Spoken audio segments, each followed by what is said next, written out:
Australian cricketer David Warner is being investigated over claims of an unprovoked attack on England player Joe Root at a bar in Birmingham at the weekend.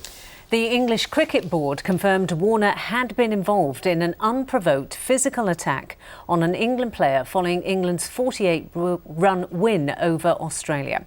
Warner has been dropped from today's Champions Trophy match with New Zealand, as Callum Watkinson reports.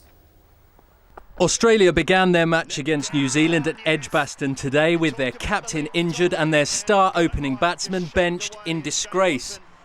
He was stood down by Cricket Australia after an altercation with England's Joe Root in the Walkabout pub in Birmingham on Saturday night. Adam Wilborn was drinking there too. There was certainly an atmosphere, he says, though not a bad one.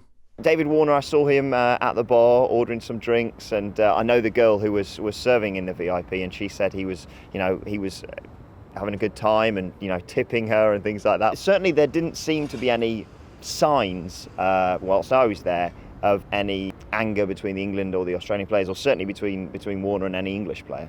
The blow Warner later landed on Root's chin has been described by one witness as just handbags, but its effects on Australia's fortunes may be far more striking.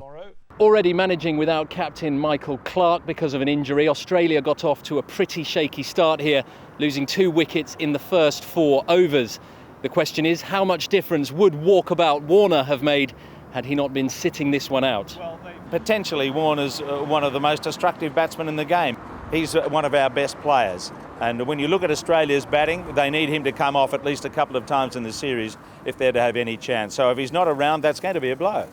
The England and Wales Cricket Board has called it an unprovoked attack and is taking no action against Joe Root. His captain says the young England ace is no worse off for his brush with the angry Australian. He seems fine. And there's certainly no physical injury or anything like that. He just wants to get the matter buried and here to play cricket. Yeah, it's a shame that it's happened. It's marred probably what was a very good win for us in a one-day team. But yeah, it's time to move on now. Last month, a 4-letter Twitter tirade against 2 journalists back home saw Warner fined by Cricket Australia.